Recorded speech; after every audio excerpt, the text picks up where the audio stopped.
Yes, beautiful people. So for our ogiri preparation, we're going to be needing a few ingredients beginning with the main one, which is dry white sesame seeds. I have 2 cups of that going into this bowl. We're going to need some water to completely submerge each grain of sesame seed because our next step is to ferment this mixture. So we will also need time, some patience, and a pinch of love. All right, so pour the water in there just enough to cover the entire mixture. You can go in with a fork as I am doing to make sure that everything in there is coated with some water and is somewhat beneath the water. Then you're going to take the lid, you're going to cover it up. You can also use a clear film or wrap and proceed to fermentation at room temperature. I fermented for 9 days. The longer you ferment, the better the aroma and taste in the end. Yes, this has a pungent kick, so never mind that. That's what ogiri is, and that's what gives you that punch of flavor in your dishes that you incorporate your ogiri into. Now, if you ferment it longer, then you might have some growth on it, and if that's the case, you can scrape that thin layer off. If not, just stir it up as I am doing, and we're ready now for the next step. Now, you can stop here. You still have ogiri even at this point, but if you want to really intensify the ogiri taste and flavor, then you can roast it. I have some banana leaves, which I'm going to use to roast my ogiri.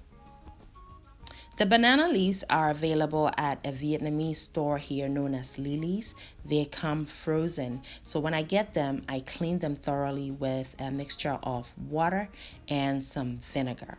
And they are just squeaky clean. And so I spoon a couple of tablespoons onto a small piece of banana leaf, making sure I have enough to wrap up the mixture. And then I use a twine to tie it. You can use a butcher's twine to tie it up to get it ready for roasting in the oven. They become nuttier in flavor and they become even more intensified in terms of that aroma they exude into your cooking. Oh my goodness. My very first encounter with ogiri was when I was going to nursing school, where I met these amazing sisters from Sierra Leone. They cooked a lot, Rakiatu and Aisatu. Hope you guys are watching this video. They cooked so much food, and every single one of them I tried blew my mind, literally. It was tastier, the most tasty dishes I have had. And they told me the secret was ogiri, and I will be forever grateful that these fine young ladies taught me how to make ogiri. It is a practical ingredient to have in your freezer. They store well in the freezer and they are readily available to you whenever you need to incorporate it into any dish. They work well with meats, with vegetables. If you're vegan, this is a perfect ingredient to have. I promise you. I used some of this to make my vegan okra stew, and let me tell you, it was one of the best okra stews I have ever had in terms of its flavor. Beautiful in taste as well. Just look at that. You can see how intensified the taste of the ogiri has become just from roasting it. Perfect. It is toasty, it is nutty, it is just perfection. This is a phenomenal representation of umami.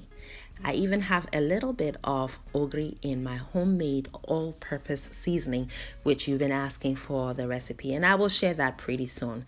I hope you've learned a thing or two and are inspired to try making your own ogiri. It's easy, it's quick, it's practical, and I hope you make it a great day and have fun, especially in that kitchen.